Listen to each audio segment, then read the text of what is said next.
হাসরের ময়দানে আপনি যখন দাঁড়াইবেন, আপনার বিরুদ্ধে যখন হাতটা সাক্ষ্য দিবে, আপনি কথা বলতে চাইবেন, কিন্তু আল্লাহ তাআলা এই দুনিয়াতে মুখে কথা বলার শক্তি দিয়েছেন।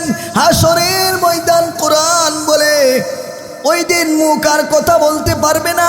আল ইয়াউমা নাখতিমু আলা আফওয়াহিহিম, মুখটা আল্লাহ তাআলা বন্ধ করে দিবে, মোহর মেরে দিবে, মুখটা বন্ধ করে দিবে, কথা বলতে পারবে না। হাত সাক্ষ্য দিবে, 2 নাম্বারের সাক্ষী। 3 নাম্বারের সাক্ষী হলো আপনার পা সাক্ষী দিবে। ওয়াতুকাল্লিমুনা আইদিহিম ওয়া তাশহাদু আরজুলুহুম বিমা কানু ইয়াকসিবুন। হাত সাক্ষ্য দিবে, পা সাক্ষ্য দিবে। 4 নাম্বার হলো, বান্দা তুমি আমি আমরা যে গুনাহ করি, আমাদের চোখ আমাদের বিরুদ্ধে সাক্ষ্য দিবে। সামউহুম শাহিদা আলাইহিম সামউহুম ওয়া আবসারুহুম। 4 নাম্বার গুনাহের সাক্ষী হলো চোখ, 5 নাম্বার গুনাহের সাক্ষী হলো কান, 6 নাম্বার গুনাহের সাক্ষী হলো শরীরের চামড়া। এই দুনিয়াতে এই চামড়াকে সুস্থ রাখার জন্য কত ধরনের মেডিসিন আমরা ব্যবহার করি, ঠিক কিনা বলেন? কোরআন বলে ওয়াকালু লিজুলুদিহিম লিমা শাহিদতুম আলাইনা। ও চামড়া, তুমি আজকে আমার বিরুদ্ধে দাঁড়ায় গেলি, অথচ দুনিয়াতে তোমাকে সুন্দর রাখার জন্য কত ধরনের পাউডার, সাবান আর তেল আমি মালিশ করছি। যাইবার কোথায়? চামড়া সাক্ষী দিবে। 7 নম্বরের সাক্ষী হলো আমার আপনার 2 কাঁধে 2 ফেরেশতা, সব সময় আমার ভালোটাও লেখে খারাপটাও লেখে, সব কিছু লিখতেছে। কোরআন বলে কিরামান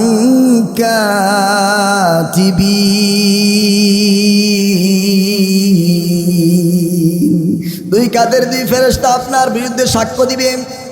8 নম্বরের সাক্ষী হলো আমার আপনার আমলনামা। কোরআন বলে 15 নম্বর পারায় সূরাতুল কাহফি 18 নম্বর পৃষ্ঠায় কোরআন সুন্দর করে বলে, সময় না থাকার কারণে অল্প করে বলতেছি। ওয়া মুদিআল কিতাবু ফাতারাল মুজরিমিনা মুশফিকিনা মিম্মা ফিহি ওয়া ইয়াকুলুন ইয়া ওয়াইলাতানা ইয়া ওয়াইলাতানা মা লিহাদাল কিতাব।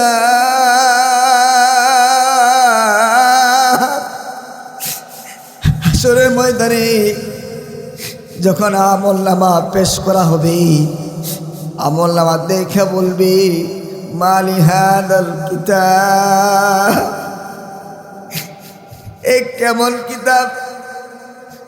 মা লিহাদাল কিতাব লা ইউগাদিরু সগীরা ওয়ালা কাবীরা। এখানে দেখি জীবনের বড় থেকে বড়, ছোট থেকে ছোট কোনো জিনিস বাদ নাই। এভাবে আমলনামার মধ্যে সব ফাইল করা হইতেছি। এই জন্য আমার ভাইরা, বাঁচার কোনো উপায় নাই। একটা গুনাহের 8টা সাক্ষী আল্লাহ রাব্বুল আলামিন দাঁড় করাইবে। যাওয়ার মতো, বাঁচার মতো কোনো ক্ষমতা কারো আছে কিনা বলেন? এরপরে গুনাহগারকে যখন আমলনামা দেওয়া হবে, কোরআন সূরাতুল হাক্কা 29 নম্বর পারায় বিস্তারিত আলোচনা মাঝখান থেকে শেষ হয়েছে। ওয়া আম্মা মান উতিয়া কিতাবাহু বিশিমালিহি ফায়াকুলু ইয়া লাইতানি লাম উতা কিতাবিয়া ওয়া লাম আদরি মা হিসাবিয়া ইয়া লাইতা কানাতিল কাদিয়া মা আগনা আন্নি মালিয়া হালাকা আন্নি সুলতানিয়া খুযুহু ফাগুল্লুহু সুম্মাল জাহিমা সাল্লুহু।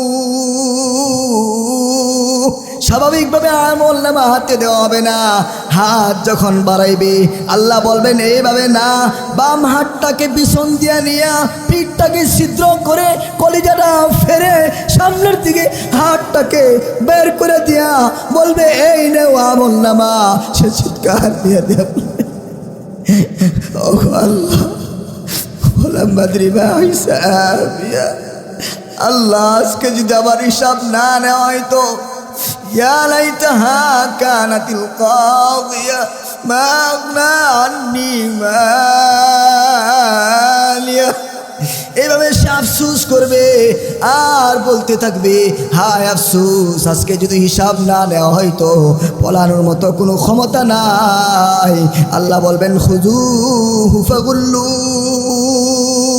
ধর একে ধর। 70 গজ জাহান্নামের শিকল দিয়া, আগুনের শিকল দিয়া বেঁধে তাকে টেনে হিসরায়া জাহান্নামে নিয়া ফালাইবি। الحمد لوليه والصلاة على نبيه والوزن والعدل والفضل والنظم والعزم بالجزم بوحدته بكبريائه بسلطان وبإعلان وبإتقان وبإيمان وبيان في فرقان وحده لا شريك له وحده بوحدة موحدا بوحدة موحدا بوحده وحيدا وأحدا بلا مدد وجدد ونصب ووصف في الكمال وحده لا شريك له ولا نظير له ولا مثل له ولا مثال له ولا وزير له ولا مقارن له ولا مكاظم له ولا مداني له ولا مضارع له ولا جلد بلد ولد جسد رسو جزو ونزو عزم له ولا جذب واصفع بكاب بيت خصم له ثم نشهد أن لا إله إلا الله وحده لا شريك له ونشهد أن سيدنا وسندنا ومولانا محمدا عبد الله ورسوله أما بعد فأعوذ بالله من الشيطان الرجيم محبت الشيطان আমার সাথে সকলে কোরআন থেকে তেলাওয়াত করেন আউযু বিল্লাহি মিনাশ শাইতানির রাজীম বিসমিল্লাহির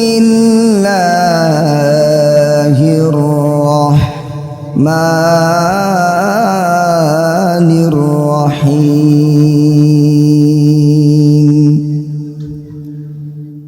আর রহমান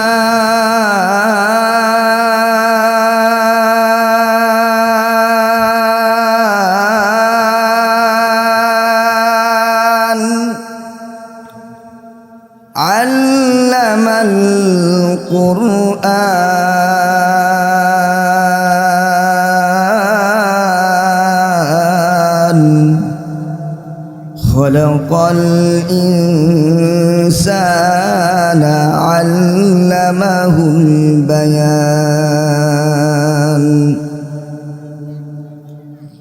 وقال تعالى في آية أخرى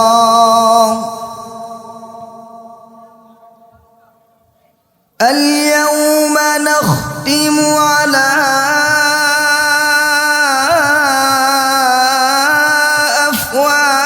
أفواههم اليوم نختم على أفواههم وتكلمنا أيديهم وتشهد أرجلهم بما كانوا يكسبون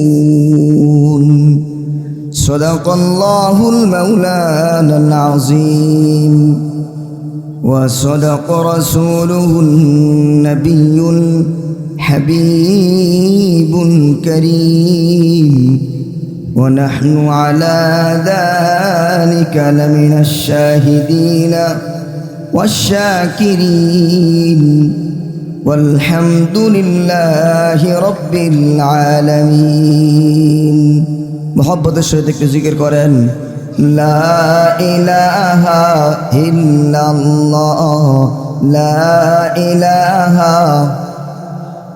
এই নিয়ে আমাদের আওয়াজ এই নিয়ে আওয়াজ লা ইলাহা লা ইলাহা একটু উচ্চারণ করতে হবে লা ইলাহা লা ইলাহা লা ইলাহা ইল্লাল্লাহ লা ইলাহা ইল্লাল্লাহ লা ইলাহা লা ইলাহা ইল্লাল্লাহ আল্লাহু আল্লাহ আল্লাহু আল্লাহ আল্লাহু আল্লাহ আল্লাহু আল্লাহ আল্লাহু আল্লাহ আল্লাহু আল্লাহ আল্লাহু আল্লাহ আল্লাহ আল্লাহ বল বান্দা আল্লাহ আল্লাহ বল আল্লাহ আল্লাহ বল বান্দা আল্লাহ আল্লাহ বল আল্লাহ আল্লাহ বলতে বলতে ঈমান তাজা কর চিল্লায়া বলেন আল্লাহু আকবার আরো জোরে বলেন আল্লাহু আকবার বলেন আল্লাহ আল্লাহ আল্লাহু আল্লাহ আল্লাহু আল্লাহ আল্লাহ নামের জিকির করবে যারা বলেন আল্লাহ নামের জিকির করবে যারা আল্লাহর প্রিয় হবে তারা বলেন আমার সাথে আল্লাহ নামের জিকির করবে যারা আল্লাহর প্রিয় হবে তারা আল্লাহ নামের জিকির করবে যারা আল্লাহর প্রিয় হবে তারা আল্লাহর প্রিয় হবে যারা বলেন আল্লাহর প্রিয় হবে যারা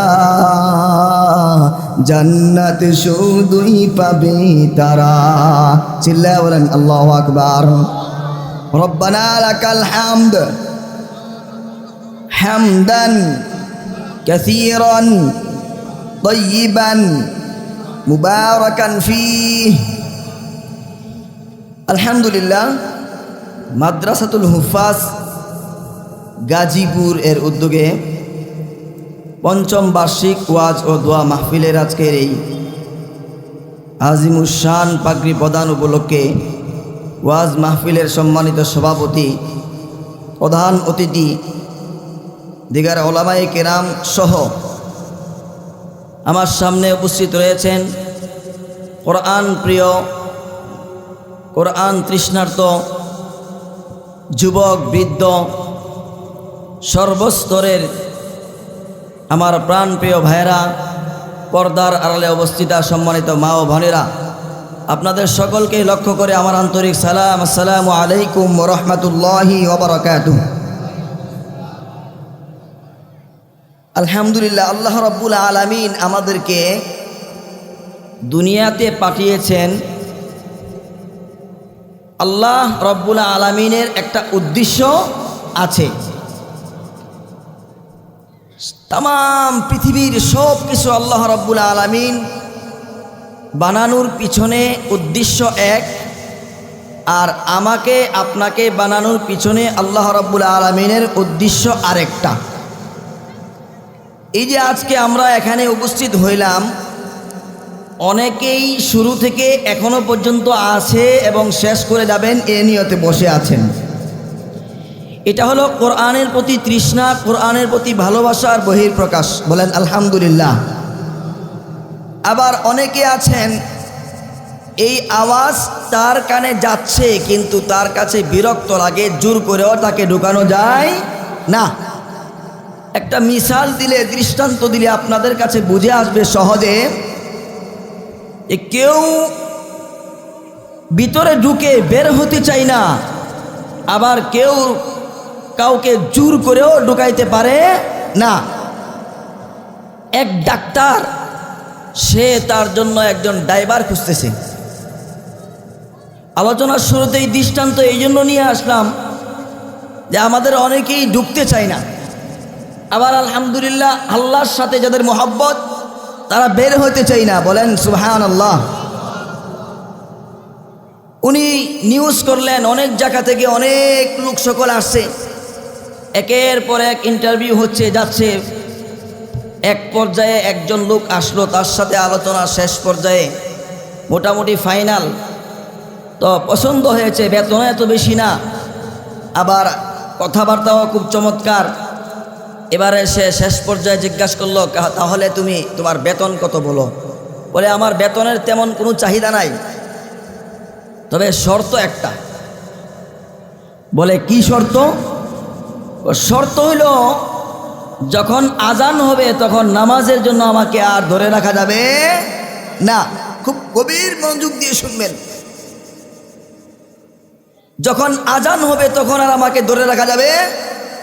এবার ঠিক আছে, ড্রাইভার চিন্তা করলেন, মালিক চিন্তা করলেন, এ তো কোনো খারাপ কাজের কথা বলে নাই। নামাজের জন্য আমি হয়তো নামাজ পড়া দরকার, আমি হয়তো বা পড়তে পারি না, কিন্তু সে নামাজ পড়বে, এই জন্য তাকে অনুমতি দেওয়া যায়। এভাবে চলতেছে। একটা সময় একদিন উনি তার চেম্বার থেকে বের হইলেন, বাসার উদ্দেশ্যে রওনা হইলেন গাড়িতে। বিকালবেলা প্রচণ্ড জ্যাম হয়েছে রাস্তায়। এখন উনি ড্রাইভার সাহেব জ্যামে বসা, উনিও জ্যামে বসা। অনেক সময় হয়ে গেল, ডানে বামে চতুর্দিক থেকে গাড়ি। এখন এই মুহূর্তে হঠাৎ করে বেলা যখন ডুবতে শুরু করলো, আজান দিয়া দিল। আজান যখন হয়ে গেল, এখন তো ড্রাইভার সাহেব নামাজের জন্য শুধু কুচুর মুচুর করতেছে, না কখন নামাজে যাই। কিন্তু পরিস্থিতি এমন যে এখন এই মুহূর্তে এখান থেকে উঠা সম্ভব না, যাওয়া সম্ভব না নামাজের জন্য। শেষ পর্যন্ত আল্লাহর প্রেম আর ভালোবাসা তার ভিতরে এত গভীর, সে বলেই ফেললো যে না, আমাকে নামাজের সুযোগ দিয়া দেন। মালিক চিন্তা করলেন যে না, এখন তো আর তাকে ওই শর্ত একটা আছে, তো ঠিক আছে যাও নামাজে, কিন্তু তুমি একটু তাড়াতাড়ি চলে আসো। সামনেও গাড়ি, পিছনেও গাড়ি, ডানেও গাড়ি, বামেও গাড়ি, তো যাও একটু তাড়াতাড়ি চলে আসো। বুঝেন, খেয়াল করে ঢুকতে চাই না, বের হইতে চাই না কেউ।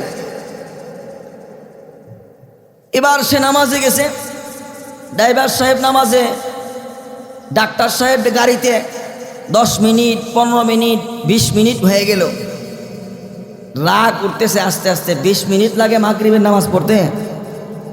এক পর্যায়ে আমরা টেনশনে পড়লে অনেকেই টান দেই, আর হুজুররা টেনশনে পড়লে অনেকেই মাশাল্লাহ কেউ খায় কেউ খায় না, পান খায়। কেউ খায় পান, কেউ দেয় টান। তো যাই হোক, দুটোটার একটাও কিন্তু টেনশন দূর করে। এসে বলেন যারা খান তারা হয়তো বুঝবেন, দুটোটার একটা কি টেনশন দূর করে? উনি একটা লাগাইছে টান, টানতে টানতে টানতে টানতে শেষ একটা, এখনো আসে না। এরপরে আবার শুরু করলো আরেকটা দিয়ে টান, এরপরেও আসে না। এবার তো জাম ছেড়ে দেওয়ার অবস্থা, গাড়ি আস্তে আস্তে ছুটতেছে, চলতেছে। এখন উনি তো এখান থেকে উনি ড্রাইভিং পারে না, কিভাবে কি করবে, পেরেশানি হয়ে গেছে। গাড়ি থেকে নামলো খুব রাগ নিয়ে। নামার পরে 2-4-5 জনের সহযোগিতায় গাড়িটা মোটামুটি সাইড করলো। এবার মসজিদের পাশে যাইতেছে, রাগ নিয়ে, খুব প্রচণ্ড রাগ। রাগ নিয়ে যাচ্ছে মসজিদের দিকে, যায় দেখে মসজিদের ইমাম সাহেবও নাই, মনে করেন মুয়াজ্জিনও নাই, খাদেমও নাই, পুরা মসজিদ নীরব হয়ে আছে। বলেন এ সময় রাগ কমবো না বাড়বো? আরো প্রচণ্ড রাগ নিয়ে উনি মসজিদের কাছে গিয়া দেখে যে দরজা লাগানো, হালকা একটু ফাঁকা আছে, ওইখানে গিয়া দরজাটা ঠাস করে টান দিয়া। এখনো তো তোমার নামাজ হয় নাই? দৌড়ে আসে, সে তো মোনাজাতে ব্যস্ত। আসার পরে বলতেছে, তুমি এখানে কেন বের হও না? আমার ভাইয়েরা, যেই জবাবটুকু দিয়েছিলেন ওই জবাবটুকু শোনার পরে আমার আপনার হৃদয়টা পাগল হয়ে যাবে। আহারে, আমি এখনো পর্যন্ত সেই মহান মালিকের কুদরতি কদমে সিজদায় লুটিয়ে পড়ার জন্য আমার দিলটা এখনো পাগল করা হয় নাই। একজন গাড়ি চালক ড্রাইভার সে জবাব দিলে, কি জবাব? খেয়াল করে শুনেন, মনোযোগ সহকারে শুনেন। ড্রাইভার সাহেবকে বারবার ডাক্তার সাহেব জিজ্ঞাসা করে, কেন তুমি বের হও না, কেন তুমি বের হও না? এবার ড্রাইভার জবাব দেয়, স্যার, যেই মালিক আপনাকে ডুবতে দেয় না, যেই মালিক আপনাকে ডুবতে দেয় না,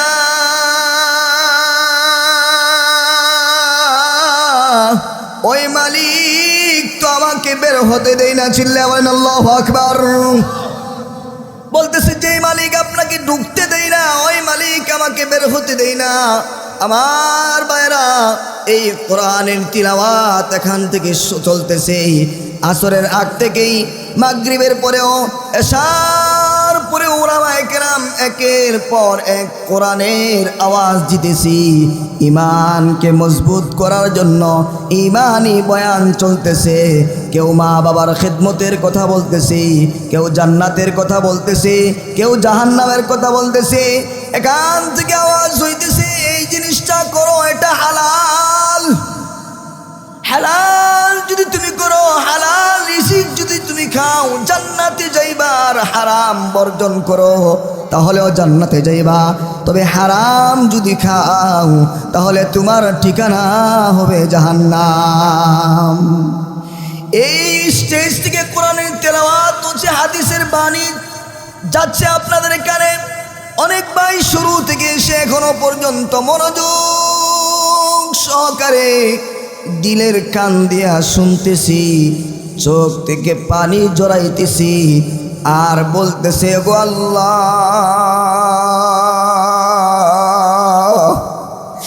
জীবনে বড় অপরাধ করেছি, ভুল করেছি। ও মাবুদ, আজকের এই আলোচনা শুনে ভুলগুলো বুঝতে পারছি। মালিক, তওবা করি, আর কোনোদিন গুনাহ করব না। আল্লাহ রাব্বুল আলামিন বলেন, বান্দা নিজের জীবনের ভুল যদি বুঝতে পারে, আল্লাহ রাব্বুল আলামিন সাথে সাথে মাফ করে দেন। শয়তান যখন জান্নাত থেকে বের হয়েছে, আল্লাহর কাছে বিনিময় চায়, ওগো আল্লাহ, এত বছর, হাজার হাজার বছর তোমার বন্দেগী করলাম, এর কি কোনো বিনিময় হয় না? এর বিনিময়ে তোমার কাছে আমি একটা পাওয়ার চাই। আল্লাহ বলে, কি পাওয়ার? তোমার বান্দাদের জন্য আমি জান্নাত থেকে বের হইলাম, এমন একটা পাওয়ার আর ক্ষমতা দেন, যেই পাওয়ার আর ক্ষমতা দিয়ে আপনার বান্দাদেরকে আমি জাহান্নামে ফালাইব।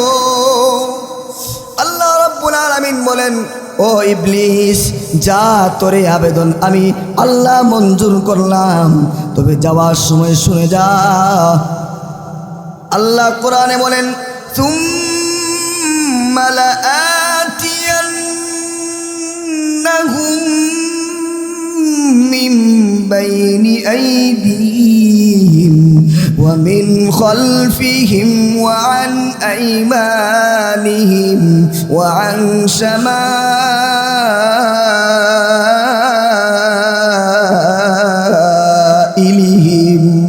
ও ইবলিস, ভালো করে কান খুলে শুনে নে। আমার বান্দার হায়াতের শুরু থেকে নিয়ে শেষ পর্যন্ত, ডান থেকে বাম থেকে, পিছন থেকে সামনে থেকে, সব দিক থেকে বিপদের সম্মুখীন করবি।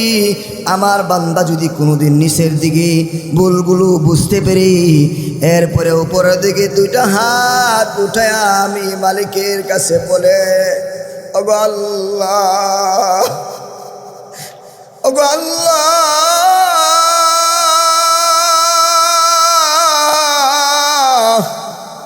ভুল করেছি, অপরাধ করেছি, তোমার দরবারে মাপ চাই, তওবা করতেছি, আমার তওবা তুমি কবুল করে নাও।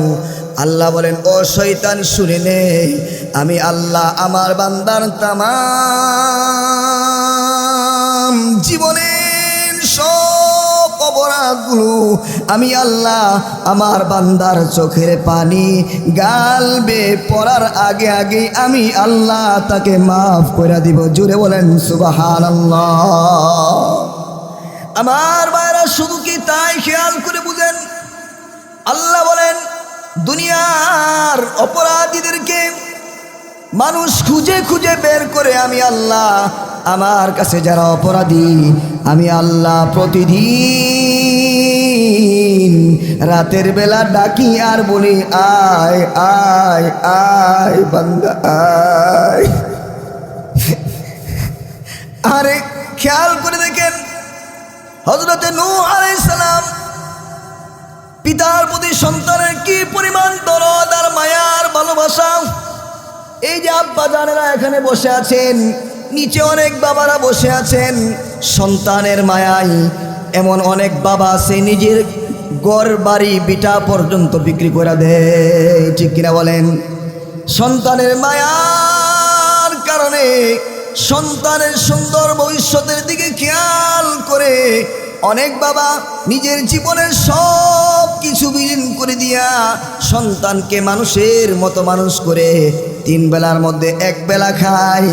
আরে অনেক মা তো আছে এমন, মায়ের কাছে আপনার আব্বার কাছে জিজ্ঞাসা করলে পাইবেন, অথবা যারা বাবা আছি স্বামী আছি খেয়াল করে বুঝবেন, আপনারা বুঝবেন একজন মহিলার তার জীবনের সবচেয়ে শ্রেষ্ঠ উপহার হলো তার বিবাহের সময় দেওয়া কানের দুল, নাকের দুল, এইগুলো ঠিক কিনা বলেন? এমন অনেক পর্যায়ে আছে সন্তানের পরীক্ষার ফি দিতে পারে না, সন্তানকে ঢাকা ভার্সিটিতে ভর্তি করবে অথবা আরো কোনো ভালো জায়গায় ভর্তি করার জন্য বাটি বাড়ি বিঠা সব বিক্রি করে দিয়েছে, না এরপরও হয় না। এবার মা রাতের বেলা তার স্বামীকে বলে, ওগো শুনছনি? বলে কি? বলে সব তো বিক্রি করলাম, ভিখারির মতো হয়ে গেলাম, এখন তো আমাদের আর কিছু নাই, আর অল্প কিছু টাকা বাকি আছে, এই যে নাও আমার কানের দুল, আমার নাকের ফুল, আমার হাতের বালাগুলো আমি তোমাকে দিয়ে দিলাম, নেও, এটা নেও, এটা বিক্রি করে আমার সন্তানকে ভালো জায়গায় নিয়ে যাও। চিল্লায়া বলেন আল্লাহু আকবার। এই মায়া শুধু কেন? সন্তানের প্রতি মায়ের ভালোবাসা, মায়ের প্রতি সন্তানের ভালোবাসা আল্লাহ রাব্বুল আলামিন ঢুকায় দিছে কি 100% না, মাত্র 1%। তাও 1% সন্তান আর বাবা আর মায়ের মধ্যে না, তামাম পৃথিবীর কুল মাখলুকের ভিতরে আল্লাহ তাআলা 1% মায়া ঢুকায় দেওয়ার কারণে সন্তান বাবাকে ভালোবাসে, বাবা সন্তানকে ভালোবাসে। এমনকি হিংস্র প্রাণী পর্যন্ত বাঘের বাচ্চা দেখবেন, তাকে যদি কেউ ধরতে যায় সে হুঙ্কার দিয়া আগায় আসে। মুরগির বাচ্চা যদি ছিলে আক্রমণ করতে চায়, মুরগি উড়াল দিতে পারে না, কিন্তু তার জানটা দিয়ে আগে আসে। কেন? কেন? আল্লাহ মায়া ঢুকা দেওয়ার কারণে। আমি বুঝানোর জন্য যেই জায়গায় আসি, সন্তানের প্রতি মায়ার কারণে হযরতে নূহ আলাইহিস সালাম কোরআন বলে 12 নম্বর পারায় বিস্তারিত সূরাতুল হুদে প্রায় 42 নম্বর আয়াত থেকে 46 নম্বর আয়াত পর্যন্ত সেই আলোচনা এসেছে। ওয়াহিয়া তাজরি বিহিম ফি মাউজিন কাল জিবাল ওয়া নাদা নূহুন ইবনাহু ওয়া কানা ফি মাযিলি ইয়া বুনাইয়া কাম মা'না ওয়া লা তাকুম মা'আল কাফিরিন ক্বালা সাআওই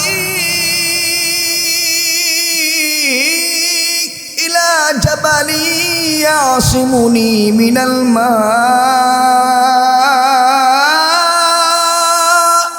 قال لا আসিমাল ইয়াউমা মিন আমরিল্লাহি ইল্লা মান রাহিম বাইনাহুমাল মাওজু ফাকানা মিনাল মুগরাকিন। কোরআনের আয়াত তো পড়লে মজাই লাগে। ওয়াকিলা ইয়া আরদু বলঈ মাআকি ওয়া ইয়া সামাউ আকলিঈ ওয়াগীদাল মাউ ওয়া কুদিয়াল আমরু ওয়াস্তাওয়াত আলাল জুদি ওয়াকিলা বুদাল লিল কওমিল যালিমিন। সন্তানকে বলে, ও সন্তান নাফরমানি করবে না, বহুত নাফরমানি হয়েছে, আয় ফিরে আয়, আয় ফিরে আয়, ও কলিজার টুকরা সন্তান, আল্লাহর আযাব কিন্তু চলে আসতেছে, এখনো চলে আসো। সন্তানকে এই যে বুঝায়, আসে না, আসে না, আযাব চলে আসতেছে, অন্ধকার হয়ে গেছে, তুফান শুরু হয়ে যাচ্ছে, এইভাবে মহাপ্লাবন শুরু হয়ে যাচ্ছে। অবাধ্য সন্তানকে বারবার বুঝাইতেছি বাবার মায়া দিয়া, ও আব্বাজান, ও কলিজার টুকরা সন্তান, ও নয়নের মণি, ও বাবা আমার সাথে আসো, আমার নৌকায় উঠো। অবাধ্য সন্তান বলে, না না না, যদি মহাপ্লাবন চলে আসে, আমি ওই যে বাবা পাহাড় দেখতেছো, আমি ওই পাহাড়ে গিয়া আশ্রয় নিব। বলেন নাউযুবিল্লাহি মিন যালিক। আমার ভাইরা, আমি বুঝাইতেছি সন্তানের প্রতি আব্বা আম্মার ভালোবাসা এত বেশি, এত বেশি, যে সন্তানের জন্য আমি আপনি আমরা সবাই সব কিছু করার জন্য প্রস্তুত হয়ে যাই। এই সন্তানকে যদি মানুষের মতো মানুষ না করা যায়, তাহলে আমার দুনিয়াও বরবাদ, আখিরাতও বরবাদ। আমার ভাইরা, খেয়াল করে শুনেন, আজকে আমি আপনাদের সামনে যেই কথাগুলো, যে বিষয়টা সংক্ষেপ আকারে বলবো, এই বিষয়টা আপনাদের সামনে উপস্থিত করব। সেই বিষয়টা হলো দুইটা বিষয়, একটা হলো কোরআন, আরেকটা হলো আমরা যে অপরাধ করি, এই প্রত্যেকটা অপরাধের একটা নাই, দুইটা না, তিনটা না, প্রায় 8টা সাক্ষী দাঁড়াবে হাসরের ময়দানে। এবার খেয়াল করে দেখেন, আল্লাহ রাব্বুল আলামিন বলেন, যে বান্দা দুনিয়ার জমিনে তুমি থাকো, এই শয়তান তোমাকে ওয়াসওয়াসা দিয়া, ওই যে শয়তানকে আল্লাহ বলছি যে বারবার ভুল পথে নিবি, জীবনের কোনো প্রান্তে আমার বান্দা যদি ক্ষমা চায়, আমি আল্লাহ মাফ করে দেব। জিরো বলেন সুবহানাল্লাহ। সন্তানের প্রতি বাবার যদি এত মায়া থাকে, তাহলে আল্লাহ রাব্বুল আলামিন, যিনি আমাকে আপনাকে এত আদর করে বানাইলেন, এত সম্মান দিয়ে, এত সুন্দর করে, এত কিছু করে আল্লাহ বানাইলেন, সে মহান মালিক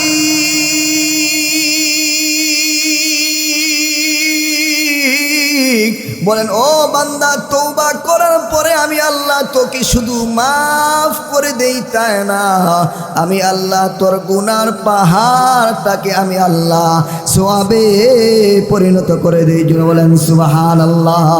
এই কথাও কোরআন বলেন। সংক্ষেপ সময় হওয়ার কারণে শর্ট করে আয়াতগুলো পড়তেছি।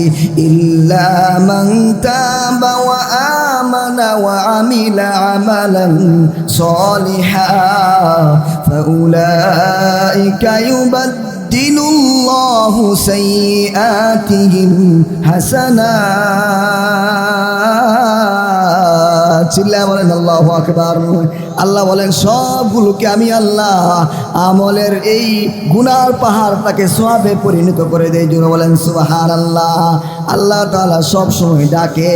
এই যে এখন অনেকের কানে আওয়াজ শুনতেছে, আমার আগে যিনি আলোচনা করেছেন উনি সুন্দর করে বলেছেন, ওয়ায়াউমা ইয়া'আদুয-যালিমু আলা ইয়াদাইহি ইয়াকুলু ইয়া লাইতানি ইত্তাখাযতু মা'আর রাসূলি সাবিলা।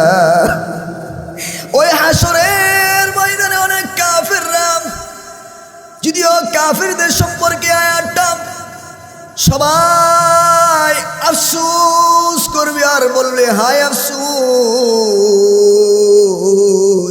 দুনিয়ায় যদি মুহাম্মদের আদর্শ গ্রহণ করতাম তাহলে আজকে আমাদের এই অবস্থা হয়তো না। আমি বুঝাইতে চাই, দুনিয়ায় যদি কোরআনের মাহওয়ালে আসতাম, কোরআনের আদর্শ গ্রহণ অনুসরণ করতাম, রসুলের সুন্নাহ মানতাম, তাহলে আমাদেরও হাসরের ময়দানে অনেকের এই অবস্থার শিকার হইতে হবে। এই জন্য এখনো পর্যন্ত আমি শুধু সাজানোর চেষ্টা করেছি। আমার পরে কাউসার আহমদ হাবিবি ভাই উনি আলোচনা করবেন। ওনার আলোচনা শুনলে প্রাণটা জুড়ে যাবে।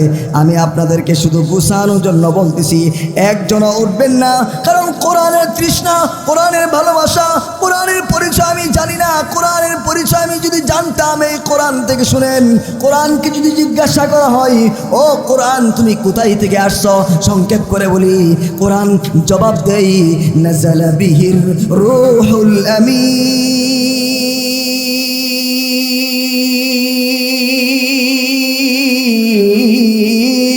বলেন আল্লাহু আকবার।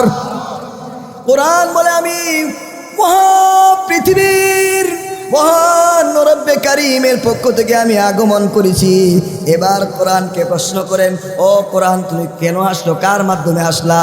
কোরআন বলে নাযালা বিহির রূহুল আমিন।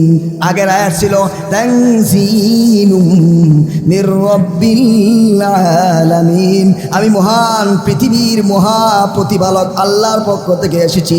কার মাধ্যমে আসছো? কোরআন বলে নাযালা বিহির রূহুল আমিন। চিল্লায় বলেন আল্লাহু আকবার। এবার কোরআনকে জিজ্ঞাসা করেন, ও কোরআন তুমি কোন ভাষায় আসছো? কোরআন বলে ইন্না জাআলনাহু কুরআনান আরাবিয়্যা। অন্য আয়াতে বলেন বিলিসানিন আরাবিয়্যিম মুবিন। এবারে কোরআনকে প্রশ্ন করেন, ও কোরআন তুমি কখন, কোন দিন, কোন মাসে আসছো? কোরআন বলে শাহরু রমাদান আল্লাযী উনজিলা ফীহিল কুরআন।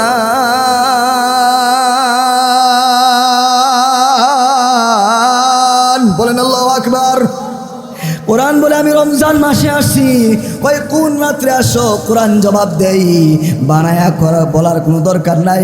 কোরআন জবাব দেই ইন্না আনজাল। পড়েন না, আমার সাথে পড়লেই তো মজা পাইবেন, কোরআন পড়লেই তো মজা পাইবেন। পড়েন ইন্না আনজালনাহু ফি লাইলাতিল কদর। কোরআন বলে আমি কদরের রাত্রে আসছি। অন্য আয়াতে বলে ইন্না আনজালনাহু ফি লাইলাতিন মুবারাকাহ। জোরে বলেন আল্লাহু আকবার। কোরআন বলে আমি বরকতময় রাত্রে আসছি। কোরআনকে যদি জিজ্ঞাসা করা হয়, ও কোরআন তুমি কেন আসছো? কোরআন বলে হুদাল লিন্নাস। জোরে বলেন আল্লাহু আকবার। কোরআন বলে আমি তামাম পৃথিবীর মানুষের জন্য হেদায়েতের জন্য আমি দুনিয়াতে আগমন করেছি। জোরে বলেন আল্লাহু আকবার। এই কোরআন যারা শুনবে, ইমানের পাওয়ার বাইরে যাইবে। এই কোরআন যারা শুনবে, এই কোরআনের সাথে যারা হবে, তারা সরাসরি আল্লাহর তৈরি জান্নাতে চলে যাবে। জোরে বলেন সুবহানাল্লাহ। আমার ভাইরা, তাহলে এইভাবে খেয়াল করে শুনেন, এই কোরআন থেকে আমরা দূরে থাকবো না, কাছে থাকবো? বলেন কোরআনের সাথী হবো? বলেন ইনশাআল্লাহ। আমার ভাইরা, কিন্তু কোরআনের সাথী হইতে মনে চাই, শয়তান আমাদেরকে ওয়াসওয়াসা দেয়। কোরআনের সাথী হইতে মনে চাই, শয়তান আমাদেরকে দূর পথে নিয়ে যায়। অনেক ভাই মাহফিলে রওনা হয়, বন্ধুর সাথে দেখা হয়, বন্ধু বলে আসো আমার সাথে চলো, চাষটালে যাই। অথবা রাস্তার মোড়ে দাঁড়ায় দুই বন্ধু বাইরে থেকে বের হয়েছে ওয়াজ শুনবে। মাকে বলছে আম্মা ওয়াজে যাই, আব্বাকে বলছে আব্বা ওয়াজে যাই। কিন্তু রাস্তার মাঝখানে আইসা দুই বন্ধু ফেসবুক চালাইতে চালাইতে সময় পার করে যায়। এই জন্য শয়তানের ওয়াসওয়াসা থেকে নিজেকে বাঁচা রাখতে হলে কোরআনের কাছাকাছি হইতে হবে। এবং কোরআন যারা বুঝে, আল্লাহু আলা যারা আলেম ওলামার সাথী হতে হবে। তাহলে আস্তে আস্তে ইমানটা বাড়বে, ইমানের পাওয়ার বাড়বে। ওই যে কেউ ঢুকতে চায়, কেউ বের হইতে চায় না, কেউ বের হইতে চায় না, কাউকে জোর করে বের করা যায় না, ঠিক কিনা বলেন আমার ভাইরা? এই জন্য শয়তান যে আমাদেরকে ওয়াসওয়াসা দিয়ে গুনাহগুলো করায়, একটা গুনাহের 8টা সাক্ষী হবে। কয়টা বলেন? 1 নম্বরের সাক্ষী হলো এক নম্বরের সাক্ষী হলো ইয়াউমাইযিন তুহাদ্দিসু আখবারহা। 8টা সাক্ষী শেষ করব? বলেন, শেষ করব? অল্প সময়ে শেষ হয়ে যাবে। এক নাম্বারের সাক্ষী হলো যে বান্দা তুমি যে গুনাহ করো, এর এক নাম্বার সাক্ষী হলো বান্দা তুমি যেই জমিনের দ্বারা গুনাহ করবা ওই জমিন তোমার বিরুদ্ধে সাক্ষ্য দিবে।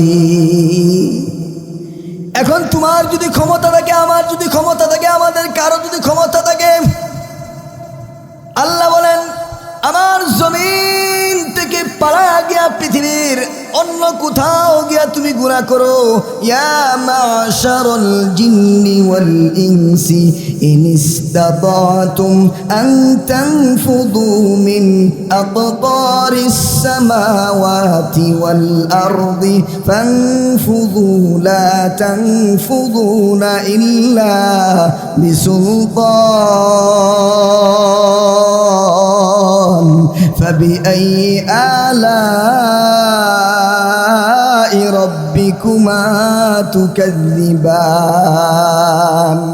কোথাও যাওয়ার ক্ষমতা আছে কিনা বলেন? এক নম্বরের সাক্ষী হলো জমিন, 2 নম্বরের সাক্ষী হলো আপনার হাত সাক্ষ্য দিবে।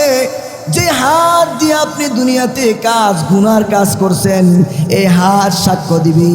হাসরের ময়দানে আপনি যখন দাঁড়াইবেন, আপনার বিরুদ্ধে যখন হাতটা সাক্ষ্য দিবি, আপনি কথা বলতে চাইবেন, কিন্তু আল্লাহ তাআলা এই দুনিয়াতে মুখে কথা বলার শক্তি দিয়েছেন। হাসরের ময়দান কোরআন বলে ওই দিন মুখ আর কথা বলতে পারবে না। আল ইয়াউমা নাখতিমু আলা আফওয়াহিহিম, মুখটা আল্লাহ তাআলা বন্ধ করে দিবে, মোহর মেরে দিবে, মুখটা বন্ধ করে দিবে, কথা বলতে পারবে না। হাত সাক্ষ্য দিবে 2 নম্বরের সাক্ষী। 3 নম্বরের সাক্ষী হলো আপনার পা সাক্ষী দিবে। ওয়াতুকাল্লিমুনা আইদিহিম ওয়া তাশহাদু আরজুলুহুম বিমা কানু ইয়াকসিবুন। হাত সাক্ষ্য দিবে, পা সাক্ষ্য দিবে। 4 নাম্বার হলো বান্দা তুমি আমরা যে গুনাহ করি, আমাদের চোখ আমাদের বিরুদ্ধে সাক্ষ্য দিবে। সামউহুম শাহিদা আলাইহিম সামউহুম ওয়া আবসারুহুম। 4 নাম্বার গুনাহের সাক্ষী হলো চোখ, 5 নাম্বার গুনাহের সাক্ষী হলো কান, 6 নাম্বার গুনাহের সাক্ষী হলো শরীরের চামড়া। এই দুনিয়াতে এই চামড়াকে সুস্থ রাখার জন্য কত ধরনের মেডিসিন আমরা ব্যবহার করি, ঠিক কিনা বলেন? কোরআন বলে ওয়াকালু লিজুলুদিহিম লিমা শাহিদতুম আলাইনা। ও চামড়া, তুমি আজকে আমার বিরুদ্ধে দাঁড়ায় গেলি, অথচ দুনিয়াতে তোমাকে সুন্দর রাখার জন্য কত ধরনের পাউডার, সাবান আর তেল আমি মালিশ করছি। যাইবান কোথায়? চামড়া সাক্ষী দিবে। 7 নম্বরের সাক্ষী হলো আমার আপনার 2 কাঁধে 2 ফেরেশতা, সব সময় আমার ভালোটাও লেখে খারাপটাও লেখে, সব কিছু লিখতেছে। কোরআন বলে কিরামান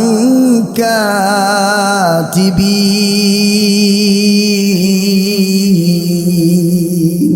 2 কাঁধের 2 ফেরেশতা আপনার বিরুদ্ধে সাক্ষ্য দিবে। 8 নম্বরের সাক্ষী হলো আমার আপনার আমলনামা। কোরআন বলে 15 নম্বর পারায় সূরাতুল কাহফি 18 নম্বর পৃষ্ঠায় কোরআন সুন্দর করে বলে, সময় না থাকার কারণে অল্প করে বলতেছি। ওয়া বুদিআল কিতাবু ফাতারাল মুজরিমিনা মুশফিকিনা মিম্মা ফিহি ওয়া ইয়াকুলুন ইয়া ওয়াইলাতানা ইয়া ওয়াইলাতানা মা লিহাদাল কিতাব।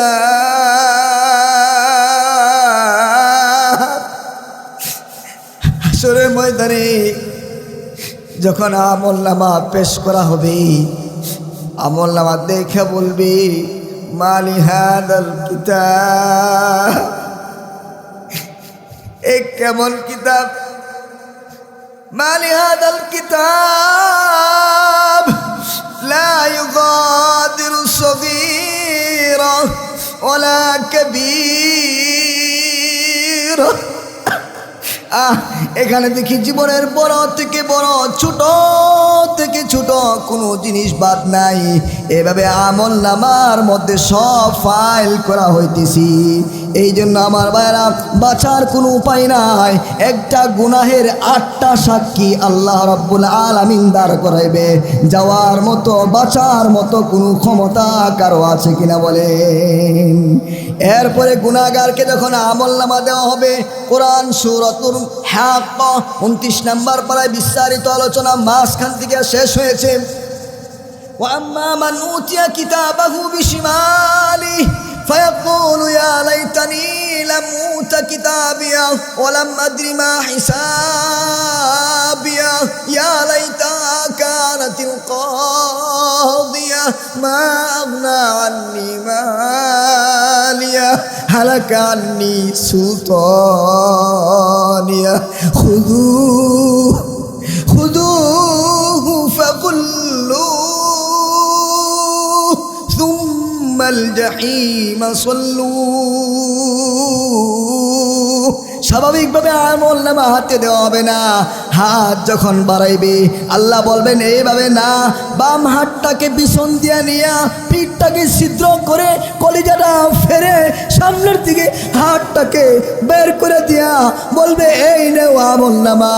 সে চিৎকার দিয়ে দেয়া ও আল্লাহ, আল্লাহ আজকে যদি আবার হিসাব না নেওয়া হয়তো, ইয়া লাইতাহা কানাতিল কাদিয়া মা আগনা আন্নি মালিয়া। এইভাবে সে আফসুস করবে আর বলতে থাকবে হায় আফসুস, আজকে যদি হিসাব না নেওয়া হয়তো পলানোর মতো কোনো ক্ষমতা নাই। আল্লাহ বলবেন খুযুহু ফাগুল্লুহু, ধর একে ধর। 70 গজ জাহান্নামের শিকল দিয়া, আগুনের শিকল দিয়া বেঁধে তাকে টেনে হিসরায়া জাহান্নামে নিয়ে ফালাইবি। এই জন্য আমার ভাই, গুনাহ যে করি, কোন জায়গায় গিয়া গুনাহ করবা? কোথাও গিয়া গুনাহ করে সার পাওয়ার মতো নাই। এই জন্য গুনাহমুক্ত জীবন আমাদের চাই। আল্লাহ যেন দান করেন, বলেন আমিন। আমি শেষ করে দিচ্ছি। আল্লাহ রাব্বুল আলামিন আমাদেরকে কোরআন নামক নিয়ামত দিয়েছেন। কি দিয়েছেন বলেন? এই যে আমাদের মাদ্রাসাতুল হুফাজ, আমাদের মুহতামিম সাহেব মাওলানা মুফতি আব্দুল হামিদ সাহেব এই কোরআনের বাগান সাজাইছি। এই কোরআনের বাগানকে টিকায় রাখা, সহযোগিতা করা সব দিক থেকে আমাদের দায়িত্ব আর কর্তব্য, ঠিক কিনা বলেন? এর মাধ্যমে আমাদের সন্তানরা হাফেজে কোরআন হচ্ছে। হাফেজে কোরআনের কত নিয়ামত, এগুলো বলবেন আমাদের পরের বক্তা অথবা অন্য আলোচনা করবেন। হাফেজে কোরআনের মর্তবা ফজিলত বলে শেষ করার মতো না। হাফেজে কোরআনের ঠিকানা হবে আল্লাহর তৈরি জান্নাতে সবার উপরে। জোরে বলেন সুবহানাল্লাহ।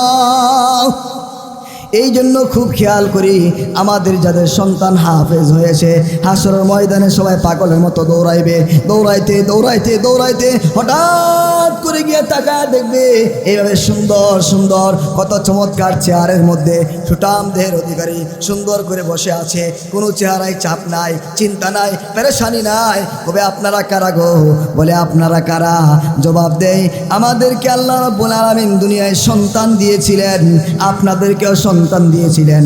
আমার সন্তানকে আমি হাফেজ কোরআন বানাইছি। এই জন্য আল্লাহ রাব্বুল আলামিন আমাকে আজকে এই সম্মানের মুকুট পরায়া সম্মান দান করছে। যিনি বলেন সুবহানাল্লাহ।